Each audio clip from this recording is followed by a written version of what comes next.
Hello dear student, ਪਹਿਲਾਂ ਅਸੀਂ +1 ਜਮਾਤ ਦੇ ਪੁਸਤਕ ਕਥਾ ਸੰਗਮ ਵਿੱਚ ਦਰਜ ਕਹਾਣੀ ਸਵੇਰ ਹੋਣ ਤੱਕ ਦੇ ਪੇਜ ਨੰਬਰ 29 ਤੋਂ ਲੈ ਕੇ 33 ਤੱਕ ਰੀਡਿੰਗ ਕਰ ਚੁੱਕੇ ਹਾਂ ਅਤੇ ਹੁਣ ਨੈਕਸਟ ਬੇਟਾ ਅਸੀਂ ਪੇਜ ਨੰਬਰ 34, 35 ਅਤੇ 36 ਦੀ ਰੀਡਿੰਗ ਕਰਨੀ ਹੈ।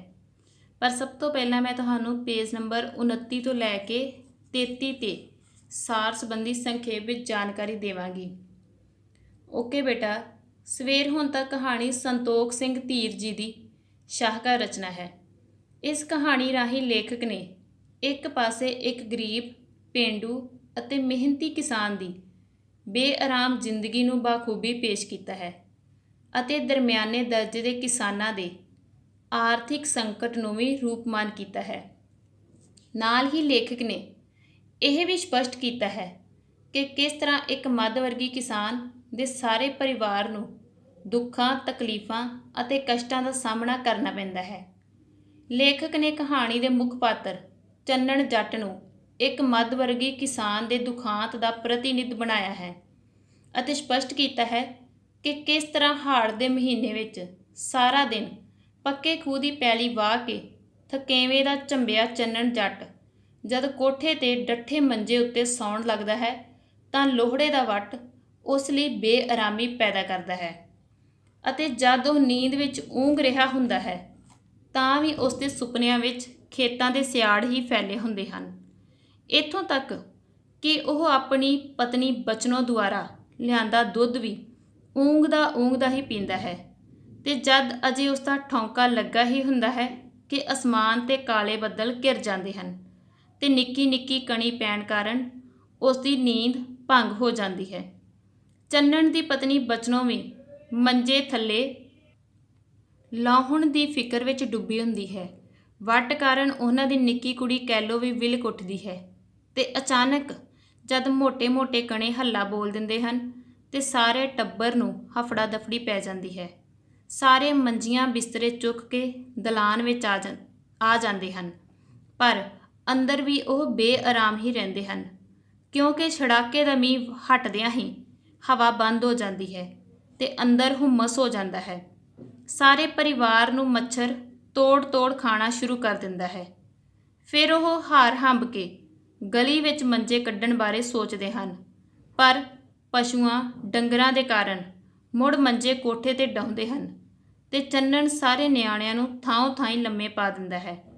ਬਚਨੋਂ ਮੋਗੇ ਖੋਲ੍ਹਣ ਜਾਂਦੀ ਹੈ ਤੇ ਤਿਲਕ ਕੇ ਮਸਾਂ ਡਿੱਗਣ ਤੋਂ ਬਚਦੀ ਹੈ। ਉਹ ਵੀ ਉਨੀਂਦਰੇ, ਥਕਾਵਟ ਅਤੇ ਬੇਆਰਾਮੀ ਕਾਰਨ ਖਿਝ ਜਾਂਦੀ ਹੈ ਤੇ ਚੰਨਣ ਨਾਲ ਲੜੂ ਕਰਦੀ ਹੈ। ਓਕੇ ਬੇਟਾ, ਇੱਥੇ ਤੱਕ ਅਸੀਂ ਰੀਡਿੰਗ ਕੀਤੀ ਸੀ ਪਹਿਲੇ। ਹੁਣ ਨੈਕਸਟ ਅਸੀਂ ਪੇਜ ਨੰਬਰ 34 ਤੋਂ ਸ਼ੁਰੂ ਕਰਨੀ ਹੈ ਰੀਡਿੰਗ। ਸਭ ਤੋਂ ਪਹਿਲਾਂ ਅਸੀਂ ਪੇਜ ਨੰਬਰ 34 ਦੇ ਵਰਡ ਮੀਨਿੰਗ ਨੋਟ ਕਰਾਂਗੇ। ਤੋਟ ਮਤਲਬ ਘਾਟ, ਰੁਮਕਦੀ ਪੌਣ, ਚੱਲਦੀ ਹੋਈ ਹਵਾ, ਬੁੱਲੇ ਲੁੱਟਣਾ, ਆਨੰਦ ਮਾਣਨਾ, ਨੀਂਦ ਵਿੱਚ ਗੜੂੰਦ ਹੋ ਗਿਆ, ਗੂੜੀ ਨੀਂਦ ਵਿੱਚ ਸੌਂ ਗਿਆ, ਅਚਣਚੇਤ ਅਚਾਨਕ, ਬੱਦਲ ਘੋਰਿਆ, ਬੱਦਲ ਗਰਜਿਆ, ਲਰਜੀ ਬਿਜਲੀ ਲਰਜੀ ਮਤਲਬ ਚਮਕ ਪਈ, ਅਗਲੇ ਛਿਨ ਅਗਲੇ ਪਲ, ਬਾਅਦ ਹੀ ਪੈ ਗਿਆ, ਪਿੱਛੇ ਹੀ ਪੈ ਗਿਆ। ਨੈਕਸਟ ਹੈ ਬੱਦਲ ਤਾਂ ਢਕੋ ਢਕੀ ਖੜੇ ਹੈ ਮਤਲਬ ਬੱਦਲ ਚੜ੍ਹਦਾ ਆ ਰਿਹਾ ਹੈ, ਝੱਟ ਕਰ ਛੇਤੀ ਕਰ। ਹੁਣ ਨੈਕਸਟ ਬੇਟਾ ਪੇਜ ਨੰਬਰ 34 ਦੀ ਰੀਡਿੰਗ ਹੈ। ਆਹੋ ਪੁੱਤ, ਦੂਰੋਂ ਕਰਮ ਸਿਉਂ ਦੀ ਅੰਮਾ ਬੋਲੀ, ਧਰਮੀਆਂ ਦੀ ਕਿਹੜਾ ਤੋਟ ਹੈ ਜੱਗ 'ਚ। ਹੁਣ ਦੇਖੋ ਬੇਟਾ, ਕਰਮ ਸਿਉਂ ਦੀ ਅੰਮਾ ਕਿਸ ਦੀ ਗੱਲ ਦਾ ਜਵਾਬ ਦੇ ਰਹੀ ਹੈ, ਕਿਉਂਕਿ ਪਹਿਲਾਂ ਚੰਨਣ ਜੱਟ ਜਦੋਂ ਵੱਟ ਬਹੁਤ ਸੀ, ਹਵਾ ਨਹੀਂ ਚੱਲ ਰਹੀ ਸੀ, ਉਹ ਇਹ ਗੱਲ ਆਖਦਾ ਕਿ ਕੋਈ ਪਾਪੀ ਬੰਦਾ ਪਹਿਰੇ 'ਤੇ ਬੈਠਾ ਹੈ। ਪਰ ਜਦੋਂ ਹਵਾ ਚੱਲਣੀ ਸ਼ੁਰੂ ਹੋ ਜਾਂਦੀ ਹੈ ਤੇ ਉਸ ਦਾ ਗੁਆਂਢੀ ਘੁੱਦਾ ਇਹ ਆਖਦਾ ਹੈ ਕਿ ਹੁਣ ਪਹਿਰਾ ਬਦਲ ਗਿਆ ਹੈ ਤੇ ਕੋਈ ਧਰਮੀ ਬੰਦਾ ਪਹਿਰੇ 'ਤੇ ਆ ਗਿਆ ਹੈ। ਤਾਂ ਉਸ ਸਮੇਂ ਉਸ ਦੀ ਗੱਲ ਦਾ ਜਵਾਬ ਦਿੰਦੇ ਹੋਏ ਕਰਮ ਸਿਉਂ ਦੀ ਅੰਮਾ ਕਹਿੰਦੀ ਕਿ ਧਰਮੀ ਜੋ ਇਨਸਾਨ ਹਨ, ਜੋ ਚੰਗੇ ਇਨਸਾਨ ਹਨ, ਉਹਨਾਂ ਦੀ ਵੀ ਜੱਗ ਵਿੱਚ ਕਮੀ ਨਹੀਂ ਹੈ। ਆਹ ਤਾਂ ਕੋਈ ਧਰੂ ਹੈ ਧਰੂ ਅੰਮਾ, ਘੁੱਦਾ ਰੁਮਕਦੀ ਪੌਣ ਦੇ ਬੁੱਲੇ ਲੁੱਟਦਾ ਬੋਲਿਆ। ਚੰਨਣ ਦੀ ਅੱਖ ਲੱਗ ਰਹੀ ਸੀ। ਉਹਨੂੰ ਚੁੱਪ ਪਿਆ ਦੇਖ ਘੁੱਦੇ ਨੇ ਉੱਚੀ ਬੋਲ ਕੇ ਆਖਿਆ, ਚੰਨਣਾ ਉਹ ਚੰਨਣਾ ਹੋ। ਚੰਨਣ ਸੁੱਤ ਅਣੀਂਦਾ ਸੀ। ਨੀਂਦ ਆਉਂਦੀ ਹੈ? ਆਹੋ, ਚੰਗਾ ਫਿਰ ਸੌਂ ਜਾ। ਘੁੱਦੇ ਨੇ ਆਪ ਵੀ ਪਾਸਾ ਪਰਤ ਲਿਆ। ਨਿੱਕੀ ਨਿੱਕੀ ਪੌਣ ਨੇ ਜਿਵੇਂ ਸਭੋ ਦੁੱਖ ਧੋ ਦਿੱਤੇ। ਪੋਲੇ ਪੋਲੇ ਹੱਥੀਂ ਪਿਆਰ ਨਾਲ ਝੱਸਦੀ ਕੁਦਰਤ ਲੋਰੀਆਂ ਦੇ ਰਹੀ ਸੀ। ਹੌਲੀ ਹੌਲੀ ਸਾਰੇ ਸੌਂ ਗਏ। ਚੰਨਣ ਸਰਾਣੇ ਬਾਂਹ ਦੇ ਕੇ ਪਾਸੇ ਭਾਰ ਨੀਂਦ ਵਿੱਚ ਗੁੜੂੰਦ ਹੋ ਗਿਆ। ਹੁਣ ਇਸੇ ਤਰ੍ਹਾਂ ਹੀ ਜੋ ਚੰਨਣ ਦਾ ਗੁਆਂਢੀ ਕੁੱਦਾ ਸੀ, ਉਹ ਵੀ ਠੰਡੀ ਹਵਾ ਦੇ ਬੁੱਲੇ ਲੁੱਟ ਰਿਹਾ ਸੀ। ਪਰ ਦੂਜੇ ਪਾਸੇ ਜੋ ਚੰਨਣ ਸੀ, ਉਸਦੀ ਅੱਖ ਲੱਗ ਰਹੀ ਸੀ। ਜਦੋਂ ਕੁੱਦਾ ਉਸਨੂੰ ਬੁਲਾਉਣ ਦੀ ਕੋਸ਼ਿਸ਼ ਕਰਦਾ ਹੈ ਤਾਂ ਚੰਨਣ ਨੂੰ ਨੀਂਦ ਆ ਰਹੀ ਸੀ। ਇਸ ਲਈ ਫਿਰ ਉਹ ਵੀ ਕੁੱਦਾ ਵੀ ਚੁੱਪ ਹੋ ਜਾਂਦਾ ਅਤੇ ਦੋਵੇਂ ਸੌਂ ਜਾਂਦੇ ਹਨ। ਅਤੇ ਇਸ ਤਰ੍ਹਾਂ ਲੱਗ ਰਿਹਾ ਸੀ ਕਿ ਜਿਵੇਂ ਜਦੋਂ ਹਵਾ ਚੱਲ ਰਹੀ ਸੀ ਕਿ ਕੁਦਰਤ ਖੁਦ ਲੋਰੀਆਂ ਦੇ ਕੇ ਸੁਆ ਰਹੀ ਹੋਵੇ। ਨੈਕਸਟ ਦੇਖੋ ਬੇਟਾ, ਅਚਨਚੇਤ ਭੁੱਖੇ ਸ਼ੇਰ ਵਾਂਗ ਪਿੰਡ ਉੱਤੇ ਬੱਦਲ ਘੋਰਿਆ। ਅੱਬੜ ਕੇ ਚੰਨਣ ਦੀ ਅੱਖ ਖੁੱਲ੍ਹ ਗਈ। ਮੋਟੇ ਮੋਟੇ ਭੂਰੇ ਬੱਦਲ ਚੰਨ ਨੂੰ ਝੱਫ ਕੇ ਅਸਮਾਨ ਉੱਤੇ ਫੈਲ ਰਹੇ ਸਨ। ਪਤਲਾ ਜਿਹਾ ਘਸਮੈਲਾ ਹਨੇਰਾ ਛਾਇਆ ਹੋਇਆ ਸੀ। ਚੰਨਣ ਉੱਠ ਕੇ ਮੰਜੇ ਉੱਤੇ ਬਹਿ ਗਿਆ ਤੇ ਪੈਰਾਂ ਨਾਲ ਜੁੱਤੀ ਟੋਹਣ ਲੱਗਾ। ਚਿੱਟੇ ਚਾਨਣ ਦੀ ਇੱਕ ਤਾਰ ਜਿਹੀ ਤੇਜ਼ੀ ਨਾਲ ਚੀਨੀਆਂ ਦੇ ਚੁਬਾਰੇ ਉੱਤੇ ਲਰਜੀ ਤੇ ਅਗਲੇ ਛਿਣ ਜ਼ੋਰ ਨਾਲ ਬਿਜਲੀ ਡਿੱਗਣ ਦੀ ਆਵਾਜ਼ ਆਈ। ਡਰ ਨਾਲ ਨਿਆਣੇ ਰੋਣ ਤੇ ਕੁੱਤੇ ਭੌਂਕਣ ਲੱਗੇ। ਰਾਮ ਰਾਮ ਹੋਣ ਲੱਗੀ। ਚੰਨਣ ਦੀਆਂ ਝੁੰਧਿਆਈਆਂ ਅੱਖਾਂ ਅੱਗੇ ਹਨੇਰੇ ਵਿੱਚ ਕੋਈ ਪੀਲੀ, ਹਰੀ ਤੇ ਲਾਲ ਤਾਰ ਅਜੇ ਤੱਕ ਲਰਜ ਰਹੀ ਸੀ। ਹਵਾ ਦਾ ਇੱਕ ਤਿੱਖਾ ਬੁੱਲਾ ਕਿੱਕਰ ਦੀਆਂ ਟਹਿਣੀਆਂ ਵਿੱਚ ਉਲਝ ਰਿਹਾ ਸੀ। ਹੁਣ ਦੇਖੋ ਬੇਟਾ, ਜਦੋਂ ਸਾਰੇ ਸੌਂ ਰਹੇ ਸਨ ਉਸ ਸਮੇਂ ਅਚਾਨਕ ਫਿਰ ਬੱਦਲ ਭੁੱਖੇ ਸ਼ੇਰ ਵਾਂਗ ਗਰਜਦਾ ਹੈ ਅਤੇ ਉਸ ਸਮੇਂ ਜੋ ਚੰਨਣ ਜੱਟ ਸੀ ਉਹ ਵੀ ਅੱਬੜ ਵਾਹੇ ਉੱਠਦਾ ਹੈ ਅਤੇ ਮੰਜੇ ਤੋਂ ਉੱਠ ਕੇ ਬਹਿ ਜਾਂਦਾ ਹੈ ਅਤੇ ਪੈਰਾਂ ਨਾਲ ਆਪਣੀ ਜੁੱਤੀ ਜੋ ਹੈ ਉਸਨੂੰ ਲੱਭਣਾ ਸ਼ੁਰੂ ਕਰ ਦਿੰਦਾ ਹੈ। ਜਦੋਂ ਬਿਜਲੀ ਡਿੱਗਣ ਦੀ ਆਵਾਜ਼ ਆਉਂਦੀ ਹੈ ਅਤੇ ਡਰ ਦੇ ਕਾਰਨ ਛੋਟੇ ਬੱਚੇ ਰੋਣ ਲੱਗ ਪੈਂਦੇ ਹਨ, ਕੁੱਤੇ ਵੀ ਭੌਂਕਣ ਲੱਗ ਪੈਂਦੇ ਹਨ ਅਤੇ ਹਰ ਕੋਈ ਪਰਮਾਤਮਾ ਦਾ ਨਾਮ ਲੈਣਾ ਸ਼ੁਰੂ ਕਰ ਦਿੰਦਾ ਹੈ। ਠੀਕ ਹੈ ਬੇਟਾ, ਨੈਕਸਟ ਦੇਖੋ, ਘੇਸੂ ਫਿਰ ਜਾਏ ਇਹਨੂੰ ਬਚਨੋਂ ਠਠੰਬਰ ਕੇ ਨਿੱਕੀ ਕੁੜੀ ਨੂੰ ਹਿੱਕ ਨਾਲ ਸਾਂਭਦੀ ਉੱਠੀ। ਚੰਦਰਾ ਬਾਦ ਹੀ ਪੈ ਗਿਆ ਅੱਜ, ਖਬਰ ਨਹੀਂ ਕਿੱਧਰੋਂ ਆ ਗਿਆ ਚੜ੍ਹ ਕੇ। ਅਤੇ ਉਹ ਚੰਨਣ ਨੂੰ ਫਿਕਰ ਨਾਲ ਉੱਚੀ ਬੋਲੀ, ਹੁਣ ਤੂੰ ਬੈਠਾ ਕੀ ਸੋਚਦਾ ਹੈ? ਮੰਜੇ ਤਾਂ ਥੱਲੇ ਲਾਉਣੇ ਪੈਣਗੇ ਫੇਰ। ਥੱਲੇ ਕਿੱਥੇ ਲਾਹਾਂਗੇ ਹੁਣ? ਚੰਨਣ ਦੇ ਹੱਡ ਦੁਖ ਰਹੇ ਸਨ। ਹੋਰ ਕੀ ਕਰੇਗਾ? ਦੇਖਦਾ ਨਹੀਂ ਬੱਦਲ ਤਾਂ ਢਕੋ ਢਕੀ ਖੜੇ, ਉੱਠ ਝੱਟ ਕਰ। ਫਿਰ ਉਸ ਸਮੇਂ ਜੋ ਚੰਨਣ ਜੱਟ ਦੀ ਪਤਨੀ ਬਚਨੋਂ ਹੈ ਉਹ ਵੀ ਠਠੰਬਰ ਜਾਂਦੀ ਹੈ। ਉਹ ਛੇਤੀ ਛੇਤੀ ਆਪਣੀ ਛੋਟੀ ਕੁੜੀ ਕੈਲੋ ਨੂੰ ਆਪਣੀ ਹਿੱਕ ਦੇ ਨਾਲ ਲਗਾ ਲੈਂਦੀ ਹੈ। ਠੀਕ ਹੈ, ਅਤੇ ਨਾਲ ਹੀ ਚੰਨਣ ਜੱਟ ਨੂੰ ਆਖਦੀ ਹੈ ਕਿ ਹੁਣ ਉਹਨਾਂ ਨੂੰ ਫਿਰ ਮੰਜੇ ਹੇਠਾਂ ਉਤਾਰਨੇ ਪੈਣਗੇ। ਪਰ ਜੋ ਚੰਨਣ ਜੱਟ ਸੀ ਉਹ ਥੱਕਿਆ ਹੋਇਆ ਸੀ, ਉਸਦੇ ਹੱਡ ਦੁਖ ਰਹੇ ਸਨ ਅਤੇ ਉਹ ਆਪਣੀ ਪਤਨੀ ਨੂੰ ਆਖਦਾ ਕਿ ਹੁਣ ਫਿਰ ਕਿੱਥੇ ਲਾਵਾਂਗੇ ਮੰਜੇ ਹੇਠਾਂ, ਇੱਥੇ ਹੀ ਪਏ ਰਹੋ। ਠੀਕ ਹੈ ਬੇਟਾ, ਨੈਕਸਟ 35 ਪੇਜ ਹੈ। ਪਹਿਲਾਂ ਇਸ ਤੇ ਵਰਡ ਮੀਨਿੰਗ ਨੋਟ ਕਰਾਂਗੇ। ਹਵਾ ਥੰਮ ਗਈ, ਰੁਕ ਗਈ। ਕਣੀ ਝਰਨ ਲੱਗ ਪਈ, ਮਤਲਬ ਕਿ ਛੋਟਾ ਛੋਟਾ ਮੀਂਹ ਪੈਣ ਲੱਗ ਪਿਆ, ਕਣੀ ਪੈਣ ਲੱਗ ਪਈ। ਮੱਤ ਮਾਰੀ ਗਈ, ਅਕਲ ਮਾਰੀ ਗਈ। ਅੱਕ ਕੇ, ਖਿੱਝ ਕੇ। ਅੱਖਾਂ ਵਿੱਚ ਰੋੜ ਰੜਕ ਰਹੇ ਸਨ, ਉਨੀਂਦਰਾ ਰਹਿਣਾ। ਨੈਕਸਟ ਬੇਟਾ, ਚਰਾਂਦੀ। ਚਰਾਂਦਾ ਹੁੰਦੀਆਂ ਜਿੱਥੇ ਪਸ਼ੂ ਚੁਗਦੇ ਹਨ। ਹੁਣ 35 ਪੇਜ ਦੀ ਰੀਡਿੰਗ ਸ਼ੁਰੂ ਕਰਾਂਗੇ। ਅਜਾ ਹੁਣ ਕਿਤੇ ਦੇਖਣ ਨੂੰ ਬੱਦਲ ਨਹੀਂ ਸੀ। ਘੰਟਾ ਪਹਿਲਾਂ ਕੁੱਦਾ ਆਪਣੇ ਮੰਜੇ 'ਤੇ ਉੱਠ ਕੇ ਬਹਿੰਦਾ ਬੋਲਿਆ। ਹਵਾ ਥੰਮ ਗਈ, ਬੱਦਲ ਘੁਲਦਾ ਜਾਂਦਾ ਸੀ। ਚੀਨੀਏ, ਲੰਬੜ ਤੇ ਹੋਰ ਚੁਬਾਰਿਆਂ ਵਾਲੇ ਬੂਹੇ ਬਾਰੀਆਂ ਖੋਲ੍ਹੀ ਆਰਾਮ ਨਾਲ ਚੁਬਾਰਿਆਂ ਵਿੱਚ ਪਏ ਸਨ। ਚੰਨਣ ਨੇ ਇੱਕ ਪਲ ਸੋਚ ਕੇ ਆਖਿਆ, ਨਿਆਣਿਆਂ ਦੀਆਂ ਮੰਜੀਆਂ ਚਲਿਆਣੀ ਹੇਠ ਕਰ ਦਿੰਨੇ ਆ। ਤੂੰ ਸੀਬੋ ਨਾਲ ਹੇਠ ਚਲੀ ਜਾ, ਮੈਂ ਹਾਲੇ ਇੱਥੇ ਹੀ। ਕੋਈ ਕਣੀ ਝਰਨ ਲੱਗ ਪਈ। ਬਚਨੋਂ ਫਿਕਰ ਨਾਲ ਤੜਫ ਕੇ ਬੋਲੀ, ਉਹ ਤੇਰੀ ਤਾਂ ਮੱਤ ਮਾਰੀ ਗਈ ਹੈ। ਕੀ ਹਾਲ ਕਰਦਾ? ਚਲਿਆਣੀ ਹੇਠ ਕਿਹਨੂੰ ਪਾਏਗਾ? ਤੂੰ ਹੇਠ ਫੜਾ ਮੰਜੇ। ਨੀ ਚੰਗਾ, ਉਹ ਅੱਕ ਕੇ ਭਾਰੇ ਸੰਗ ਨਾਲ ਉੱਚੀ ਚੀਕਿਆ। ਬਚਨੋਂ ਤੇ ਸੀਬੋ ਛੇਤੀ ਛੇਤੀ ਕੱਪੜੇ ਵਲੇਟ ਤੇ ਨਿੱਕੇ ਨਿਆਣਿਆਂ ਨੂੰ ਸਾਂਭ ਕੇ ਥੱਲੇ ਚਲੀਆਂ ਗਈਆਂ।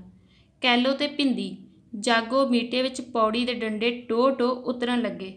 ਉਹ ਆਪ ਉੱਤੇ ਪੈਂਦ ਵੱਲ ਦਰੀ ਇਕੱਠੀ ਕਰਕੇ ਘਰੋੜੇ ਟੇਢਾ ਹੋ ਗਿਆ। ਹੁਣ ਦੇਖੋ ਬੇਟਾ, ਜਦੋਂ ਹਵਾ ਰੁਕ ਜਾਂਦੀ ਹੈ ਤੇ ਬੱਦਲ ਘੁਲ ਰਿਹਾ ਸੀ, ਪਰ ਚੀਨੀਏ, ਲੰਬੜ ਤੇ ਹੋਰ ਚੁਬਾਰਿਆਂ ਵਾਲੇ ਜੋ ਲੋਕ ਸਨ ਉਹ ਬੜੇ ਆਰਾਮ ਦੇ ਨਾਲ ਆਪਣੇ ਚੁਬਾਰਿਆਂ ਦੇ ਬੂਹੇ ਬਾਰੀਆਂ ਖੋਲ੍ਹ ਕੇ ਸੌਂ ਰਹੇ ਸਨ। ਪਰ ਦੂਜੇ ਪਾਸੇ ਚੰਨਣ ਜੱਟ ਤੇ ਕੁਝ ਹੋਰ ਪਿੰਡ ਦੇ ਲੋਕ, ਉਹਨਾਂ ਵਿਚਾਰਿਆਂ ਨੂੰ ਬੇਆਰਾਮੀ ਦਾ ਸਾਹਮਣਾ ਕਰਨਾ ਪੈ ਰਿਹਾ ਸੀ। ਫਿਰ ਇਸੇ ਤਰ੍ਹਾਂ ਜਦੋਂ ਚੰਨਣ ਜੱਟ ਦੀ ਪਤਨੀ ਉਸਨੂੰ ਮੰਜੇ ਹੇਠਾਂ ਉਤਾਰਨ ਲਈ ਕਹਿੰਦੀ ਹੈ, ਪਹਿਲਾਂ ਤਾਂ ਚੰਨਣ ਜੱਟ ਉਸਨੂੰ ਆਖਦਾ ਹੈ ਕਿ ਉਹ ਬੱਚੇ ਜੋ ਹਨ ਉਹਨਾਂ ਨੂੰ ਝਲਿਆਣੀ ਹੇਠ ਕਰ ਦਿੰਦੇ ਹੈ ਤੇ ਉਹ ਸੀਬੋ ਦੇ ਨਾਲ ਹੇਠਾਂ ਚਲੀ ਜਾਵੇ। ਪਰ ਬਚਨੋ ਜੋ ਹੈ ਬੜੇ ਗੁੱਸੇ ਨਾਲ ਆਖਦੀ ਕਿ ਚੰਨਣ ਜੱਟ ਨੂੰ ਆਖਦੀ ਕਿ ਉਹਦੀ ਮੱਤ ਮਾਰੀ ਗਈ ਹੈ। ਉਹ ਝਲਿਆਣੀ ਹੇਠ, ਝਲਿਆਣੀ ਹੁੰਦਾ ਬੇਟਾ ਛੱਤ ਦੇ ਵਧਾ ਜਿਹਾ ਬਣਿਆ ਹੋਵੇ ਕਿ ਝਲਿਆਣੀ ਹੇਠ ਕਿਹਨੂੰ ਕਿਹਨੂੰ ਪਾਵੇਗਾ। ਫਿਰ ਚੰਨਣ ਜੱਟ ਅੱਕ ਕੇ ਉਸ ਨੂੰ ਕਹਿੰਦਾ ਕਿ ਚਲੋ ਹੇਠਾਂ ਚਲੀ ਜਾਵੇ। ਠੀਕ ਹੈ, ਇਸੇ ਤਰ੍ਹਾਂ ਬਚਨੋ ਤੇ ਸੀਬੋ ਜੋ ਛੇਤੀ ਛੇਤੀ ਕੱਪੜੇ ਚੁੱਕ ਕੇ ਤੇ ਨਿਆਣਿਆਂ ਦੇ ਨਾਲ ਹੇਠਾਂ ਚਲੀਆਂ ਜਾਂਦੀਆਂ ਹਨ ਤੇ ਜੋ ਚੰਨਣ ਜੱਟ ਹੈ ਉਹ ਛੱਤ ਦੇ ਉੱਪਰ ਹੀ ਆਪਣੀ ਦਰੀ ਇਕੱਠੀ ਕਰਕੇ ਟੇਢਾ ਹੋ ਜਾਂਦਾ ਹੈ। ਨੈਕਸਟ ਬੇਟਾ, ਕਣੀਆਂ ਡਿੱਗੀ ਜਾਂਦੀਆਂ ਸਨ, ਅੱਜ ਨਹੀਂ ਬਈ ਸੌਣ ਦਿੰਦਾ ਚੰਨਣਾ, ਕਣੀਆਂ ਤੋਂ ਘਾਣਤ ਕੇ ਕੁੱਦਾ ਬੋਲਿਆ। ਉਹ ਸਾਡੀ ਤਾਂ ਜੂਨ ਹੀ ਮਾੜੀ ਹੈ, ਨਾ ਦਿਨ ਨੂੰ ਚੈਨ ਨਾ ਰਾਤ ਨੂੰ ਨੀਂਦ। ਚੰਨਣ ਦੀਆਂ ਅੱਖਾਂ ਵਿੱਚ ਰੋਲ ਰੜਕ ਰਹੇ ਸਨ। ਹੁਣ ਕੁੱਦਾ ਕੀ ਆਖ ਰਿਹਾ ਕਿ ਅੱਜ ਬੱਦਲ ਨੇ ਸੌਣ ਨਹੀਂ ਦੇਣਾ, ਪਰ ਚੰਨਣ ਜੋ ਆਪਣੀ ਜੱਟ ਦੀ ਜੂਨ ਤੇ ਝੂਰਦਾ ਹੈ ਕਿ ਜੱਟ ਦੀ ਜੂਨ ਹੀ ਮਾੜੀ ਹੈ, ਨਾ ਉਹਨੂੰ ਦਿਨ ਨੂੰ ਚੈਨ ਹੈ ਤੇ ਨਾ ਹੀ ਰਾਤ ਨੂੰ। ਮੌਜਾਂ ਤਾਂ ਚੁਬਾਰਿਆਂ ਵਾਲੇ ਲੁੱਟਦੇ ਨੇ, ਚੀਨੀਆਂ ਦੇ ਚੁਬਾਰੇ ਵਿੱਚ ਦੀਵੇ ਦੀ ਲੋ ਦੇਖ ਕੇ ਕੁੱਦੇ ਨੇ ਈਰਖਾ ਨਾਲ ਕਿਹਾ। ਕੁਦਰਤ ਹੈ ਭਾਈ ਮਾਲਕ ਦੀ।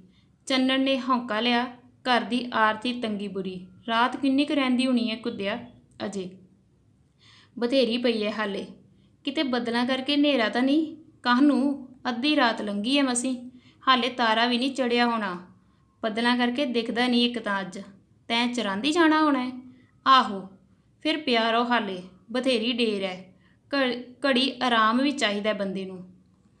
ਹੁਣ ਦੇਖੋ ਬੇਟਾ, ਫਿਰ ਜੋ ਚੰਨਣ ਦਾ ਗੁਆਂਢੀ ਕੁੱਦਾ ਹੈ ਉਹ ਜੋ ਚੁਬਾਰਿਆਂ ਵਾਲੇ ਨੇ ਉਹਨਾਂ ਦੇ ਪ੍ਰਤੀ ਈਰਖਾ ਜ਼ਾਹਿਰ ਕਰਦਾ ਹੈ ਕਿ ਅਸਲੀ ਮੌਜਾਂ ਤੇ ਚੁਬਾਰਿਆਂ ਵਾਲੇ ਲੁੱਟ ਰਹੇ ਨੇ, ਆਰਾਮ ਦੀ ਨੀਂਦ ਲੈ ਰਹੇ ਹਨ। ਪਰ ਚੰਨਣ ਅੱਗੋਂ ਕੀ ਬੇਵਸੀ ਜੀ ਜ਼ਾਹਿਰ ਕਰਦਾ ਹੈ ਕਿ ਸਭ ਪਰਮਾਤਮਾ ਦੀ ਮਿਹਰ ਹੈ। ਠੀਕ ਹੈ, ਤੇ ਨਾਲ ਹੀ ਕੁੱਦੇ ਨੂੰ ਪੁੱਛਦਾ ਕਿ ਰਾਤ ਕਿੰਨੀ ਕੁ ਰਹਿ ਗਈ ਹੈ, ਕਿਉਂਕਿ ਉਸਦੇ ਮਨ ਵਿੱਚ ਅਜੇ ਵੀ ਆਪਣੇ ਕੰਮ ਪ੍ਰਤੀ ਫਿਕਰ ਸੀ। ਉਸਦੇ ਮਨ ਵਿੱਚ ਇਹ ਚਿੰਤਾ ਸੀ ਕਿ ਕਿਤੇ ਦਿਨ ਨਾ ਚੜ੍ਹ ਜਾਵੇ। ਠੀਕ ਹੈ, ਪਰ ਜੋ ਕੁੱਦਾ ਹੈ ਉਸ ਨੂੰ ਅੱਗੋਂ ਕੀ ਆਖਦਾ ਕਿ ਜੇ ਮਸਾਂ ਅੱਧੀ ਰਾਤ ਲੰਘੀ ਹੈ, ਇਸ ਲਈ ਉਹ ਬੇਫਿਕਰ ਹੋ ਕੇ ਸੌਂ ਜਾਵੇ, ਕਿਉਂਕਿ ਕਿਤੇ ਘੜੀ ਪਲ ਇਨਸਾਨ ਨੂੰ ਆਰਾਮ ਵੀ ਚਾਹੀਦਾ ਹੈ। ਠੀਕ ਹੈ ਬੇਟਾ, ਨੈਕਸਟ ਪੇਜ ਨੰਬਰ 36। ਪਹਿਲੇ ਬੇਟਾ ਇਸ ਦੇ ਵਰਡ ਮੀਨਿੰਗ ਨੋਟ ਕਰਾਂਗੇ। ਸਿੱਧੀਆਂ ਹੋ ਗਈਆਂ, ਘੱਟ ਹੋ ਗਈਆਂ, ਧੁਖ ਧੁਖੀ ਚਿੰਤਾ, ਵਿੜਕ ਆਵਾਜ਼, ਨਿਮੀ ਨਿਮੀ ਆਵਾਜ਼ ਮਤਲਬ ਮੱਧਮ ਆਵਾਜ਼, ਹੜਬੜਾ ਕੇ ਘਬਰਾ ਕੇ, ਹਾਜ਼ਰੀ, ਹਾਜ਼ਰੀ ਦੇ ਕੇ ਮਤਲਬ ਪੱਤਾ ਦੇ ਕੇ। ਨੈਕਸਟ ਬੇਟਾ 36 ਪੇਜ ਦੀ ਰੀਡਿੰਗ ਸ਼ੁਰੂ ਕਰਾਂਗੇ। ਓਏ ਜੱਟ ਨੂੰ ਆਰਾਮ ਕਿੱਥੇ, ਉਹ ਤਾਂ ਤੇਰੀ ਗੱਲ ਠੀਕ ਹੈ, ਕੁੱਦਾ ਹੁੰਗਾਰਾ ਦੇ ਕੇ ਚੁੱਪ ਕਰ ਗਿਆ।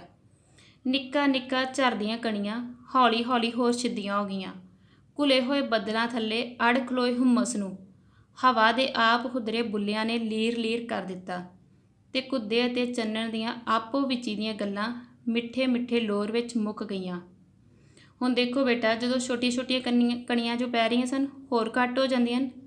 ਜੋ ਘੁਲੇ ਹੋਏ ਬੱਦਲ ਸੀ, ਜਦੋਂ ਹਵਾ ਵਗਣੀ ਸ਼ੁਰੂ ਹੋ ਜਾਂਦੀ ਹੈ ਤੇ ਬੱਦਲਾਂ ਨੂੰ ਉਡਾ ਕੇ ਲੈ ਜਾਂਦੀ ਹੈ, ਤੇ ਉਸ ਸਮੇਂ ਜੋ ਕੁੱਦਾ ਤੇ ਚੰਨਣ ਸਨ ਉਹ ਵੀ ਜੋ ਗੱਲਾਂ ਕਰਦੇ ਕਰਦੇ ਜਿਵੇਂ ਸੌਂ ਜਾਂਦੇ ਸਨ। ਠੀਕ ਹੈ, ਚੰਨਣ ਦੀਆਂ ਅੱਖਾਂ ਭਾਵੇਂ ਮਿਚੀਆਂ ਹੋਈਆਂ ਸਨ, ਪਰ ਹੁਣ ਉਹਦੇ ਮਨ ਵਿੱਚ ਨਵੀਂ ਤੁਕ ਤੁਖੀ ਸੀ, ਕਿਤੇ ਪਿਆਂ ਹੀ ਦਿਨ ਨਾ ਚੜ੍ਹ ਜਾਵੇ। ਉਹਨੇ ਸੁੱਤੇ ਸੁੱਤਿਆਂ ਆਪਣਾ ਕੰਨ ਗਲੀ ਦੀ ਵਿੜਕ ਉੱਤੇ ਲਾ ਛੱਡਿਆ। ਹੁਣ ਦੇਖੋ, ਚੰਨਣ ਜੱਟ ਬੇਸ਼ੱਕ ਉਸਦੀਆਂ ਅੱਖਾਂ ਬੰਦ ਸਨ, ਪਰ ਉਹਦੇ ਮਨ ਵਿੱਚ ਇੱਕ ਚਿੰਤਾ ਸੀ ਕਿ ਕਿਤੇ ਇਹ ਨਾ ਹੋਵੇ ਕਿ ਉਸਦੇ ਲੰਮੇ ਪਿਆ ਦਿਨ ਹੀ ਨਾ ਚੜ੍ਹ ਜਾਵੇ, ਉਸਦੀ ਅੱਖ ਹੀ ਨਾ ਲੱਗ ਜਾਵੇ। ਇਸ ਲਈ ਆਪਣਾ ਕੰਨ ਗਲੀ ਦੀ ਵਿੜਕ ਵੱਲ ਲਾ ਛੱਡਦਾ ਹੈ ਕਿ ਗਲੀ 'ਚ ਕੋਈ ਆਵਾਜ਼ ਆਵੇਗੀ ਤੇ ਉਹ ਉੱਠ ਜਾਵੇਗਾ। ਕਣੀਆਂ ਦੀ ਘਾਣਤ, ਹੱਡਾਂ ਦਾ ਥਕੇਵਾਂ ਤੇ ਕੁੱਦੇ ਦੀਆਂ ਗੱਲਾਂ ਤੋਂ ਵਿਸਰ ਕੇ ਉਹ ਮਾਰੂਆਂ ਦੀ ਖੱਤੀ ਵੱਲ ਚਲਾ ਗਿਆ। ਪਹੁ ਫੁੱਟ ਰਹੀ ਸੀ, ਆਲੇ ਦੁਆਲੇ ਲੋਕਾਂ ਦੀਆਂ ਚਰੀਆਂ ਪੁੰਗਰ ਕੇ ਨਰਮ ਨਰਮ ਹਵਾ ਵਿੱਚ ਕੰਬ ਰਹੀਆਂ ਸਨ। ਮੋਠਾਂ, ਮਾਹਾਂ, ਗੁਆਰੇ ਤੇ ਮੂੰਗੀਆਂ ਨੇ ਕੰਨ ਚੁੱਕ ਲਏ ਸਨ। ਪਰੇ ਟਿੱਬੀ ਉੱਤੇ ਜੀਤੇ ਲੰਬੜ ਦਾ ਹਲ ਵਗਦਾ ਸੀ। ਟੱਲੀਆਂ ਦੀ ਨਿੰਮੀ ਨਿੰਮੀ ਆਵਾਜ਼ ਉੱਤੇ ਮਿਰਜੇ ਦੀ ਕਲੀ ਉੱਚੀ ਉੱਠ ਰਹੀ ਸੀ। ਹੁਣ ਦੇਖੋ ਬੇਟਾ, ਇਸ ਤੋਂ ਬਾਅਦ ਜਦੋਂ ਪਹੁ ਫੁੱਟ ਰਹੀ ਸੀ ਮਤਲਬ ਕਣੀਆਂ ਵੀ ਹਟ ਗਈਆਂ ਸਨ, ਹੱਡਾਂ ਦਾ ਥਕੇਵਾਂ ਹੈ ਸੀ ਚੰਨਣ ਜੱਟ ਨੂੰ, ਤੇ ਕੁੱਦਾ ਵੀ ਚੁੱਪ ਕਰ ਗਿਆ ਸੀ। ਹੁਣ ਉਹ ਕੀ ਹੈ ਕਿ ਚੰਨਣ ਜੱਟ ਜੋ ਹੈ ਉਸ ਦੇ ਮਨ ਵਿੱਚ ਫਿਰ ਮਾਰੂਆਂ ਦੀ ਖੱਤੀ ਦਾ ਖਿਆਲ ਆਉਂਦਾ ਕਿ ਉਸਨੇ ਵਾਹੁਣ ਜਾਣਾ ਹੈ। ਦੂਜੇ ਪਾਸੇ ਦਿਨ ਚੜ੍ਹ ਰਿਹਾ ਸੀ। ਆਲੇ ਦੁਆਲੇ ਦੀਆਂ ਜੋ ਚਰੀਆਂ ਪੁੰਗੜੀਆਂ ਹੋਈਆਂ ਸਨ, ਜਦੋਂ ਹਵਾ ਚੱਲ ਰਹੀ ਸੀ ਤੇ ਉਹ ਪੁੰਗਰੀ ਹੋਈ ਚਰੀ ਜਿਹੜੀ ਸੀ ਉਹ ਜਿਵੇਂ ਕੰਬ ਰਹੀ ਸੀ, ਹਿੱਲ ਰਹੀ ਸੀ। ਤੇ ਦੂਜੇ ਪਾਸੇ ਜੋ ਜੀਤਾ ਲੰਬੜਦਾਰ ਸੀ ਉਸ ਦੀ ਨੀਂਦ ਪੂਰੀ ਹੋਈ ਸੀ ਤੇ ਉਸ ਦੇ ਖੇਤਾਂ ਵਿੱਚੋਂ ਮਿਰਜੇ ਦੀ ਕਲੀ ਦੀ ਆਵਾਜ਼ ਆ ਰਹੀ ਸੀ। ਨੈਕਸਟ ਬੇਟਾ, ਉਹ ਹੜਬੜਾ ਕੇ ਉੱਠਿਆ, ਬਨੇਰੇ ਉੱਤੇ ਮੂੰਹ ਹਨੇਰੇ ਵਿੱਚ ਕੁੱਕੜ ਬਾਂਗਾਂ ਦੇ ਰਿਹਾ ਸੀ। ਗਲੀ ਵਿੱਚੋਂ ਲੰਘਦੇ ਬਲਦਾਂ ਦੀਆਂ ਟੱਲੀਆਂ ਟਣਕ ਰਹੀਆਂ ਸਨ। ਪਹੋ ਦੀ ਲੋ ਬੱਦਲਾਂ ਪਿੱਛੋਂ ਫੁੱਟਣ ਹੀ ਵਾਲੀ ਸੀ।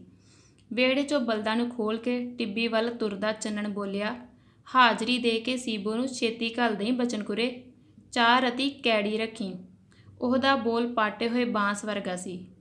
ਹੁਣ ਜਦੋਂ ਚੰਨਣ ਜੱਟ ਇਸ ਤਰ੍ਹਾਂ ਉਸਦੇ ਕੰਨੀ ਆਵਾਜ਼ਾਂ ਪੈਂਦੀਆਂ ਹਨ ਤਾਂ ਉਹ ਹੜਬੜਾ ਕੇ ਉੱਠਦਾ ਹੈ, ਕਿਉਂਕਿ ਗਲੀ ਵਿੱਚੋਂ ਬਲਦ ਵੀ ਲੰਘ ਰਹੇ ਸਨ। ਉਹਨਾਂ ਦੀਆਂ ਟੱਲੀਆਂ ਦੀ ਆਵਾਜ਼ ਵੀ ਉਸਦੇ ਕੰਨੀ ਪੈ ਜਾਂਦੀ ਹੈ। ਫਿਰ ਜਦੋਂ ਛੇਤੀ ਛੇਤੀ ਉਹ ਵਿਹੜੇ ਵਿੱਚੋਂ ਬਲਦ ਖੋਲ੍ਹਦਾ ਹੈ ਅਤੇ ਆਪਣੀ ਟਿੱਬੀ ਵੱਲ ਨੂੰ, ਟਿੱਬੀ ਮਤਲਬ ਬੇਟਾ ਉਹ ਹੁੰਦੀ ਵੈਸੇ ਜ਼ਮੀਨ ਜਿੱਥੇ ਰੇਤਲੀ ਹੋਵੇ ਜਿਹੜੀ, ਠੀਕ ਹੈ, ਆਪਣੀ ਟਿੱਬੀ ਵੱਲ ਨੂੰ ਜਦੋਂ ਜਾਣ ਲੱਗਦਾ ਹੈ ਅਤੇ ਨਾਲ ਹੀ ਆਪਣੀ ਪਤਨੀ ਬਚਨੋ ਨੂੰ ਇਹ ਆਖਦਾ ਹੈ ਕਿ ਉਹ ਹਾਜ਼ਰੀ ਦੇ ਕੇ ਭੱਤਾ ਦੇ ਕੇ ਆਪਣੀ ਵੱਡੀ ਧੀ ਜੋ ਸੀਬੋ ਉਸ ਨੂੰ ਭੇਜ ਦੇਵੇ ਅਤੇ ਚਾਹ ਜੋ ਹੈ ਰਤਾ ਕੈੜੀ ਰੱਖੇ, ਤਾਂ ਜ਼ਿਆਦਾ ਪੱਤੀ ਵਾਲੀ ਜਿਵੇਂ ਅਸੀਂ ਕਹਿ ਦਿੰਦੇ ਹਾਂ। ਹੁਣ ਦੇਖੋ ਜੋ ਚੰਨਣ ਜੱਟ ਸੀ ਉਹਦਾ ਬੋਲ ਕਾਹਦੇ ਵਰਗਾ ਸੀ, ਜਦੋਂ ਬੋਲਦਾ ਹੈ ਪਾਟੇ ਬਾਂਸ ਵਰਗੀ ਉਸਦੀ ਆਵਾਜ਼ ਹੋਈ ਸੀ, ਕਿਉਂਕਿ ਉਸਦੀ ਨੀਂਦ ਪੂਰੀ ਨਹੀਂ ਹੋਈ ਸੀ। ਦੂਜੇ ਪਾਸੇ ਜੋ ਜੀਤਾ ਲੰਬੜਦਾਰ ਸੀ ਉਹਦੀ ਨੀਂਦ ਪੂਰੀ ਹੋਈ ਸੀ ਅਤੇ ਉਸਦੇ ਖੇਤਾਂ ਵਿੱਚੋਂ ਮਿਰਜੇ ਦੀ ਕਲੀ ਦੀ ਆਵਾਜ਼ ਆ ਰਹੀ ਸੀ। ਠੀਕ ਹੈ ਬੇਟਾ, ਹੁਣ ਇੱਥੇ ਤੱਕ ਸਾਡੀ ਸਵੇਰ ਹੋਣ ਤੱਕ ਸਟੋਰੀ ਜੋ ਹੈ ਉਸਦੀ ਰੀਡਿੰਗ ਕੰਪਲੀਟ ਹੋ ਜਾਂਦੀ ਹੈ ਅਤੇ ਬੇਟਾ ਤੁਸੀਂ ਇਹ ਸਾਰੀ ਸਟੋਰੀ ਜੋ ਹੈ ਇਸਨੂੰ ਫਿਰ ਦੁਬਾਰਾ ਰੀਡ ਕਰਨਾ ਹੈ। ਓਕੇ ਬੇਟਾ, ਥੈਂਕ ਯੂ।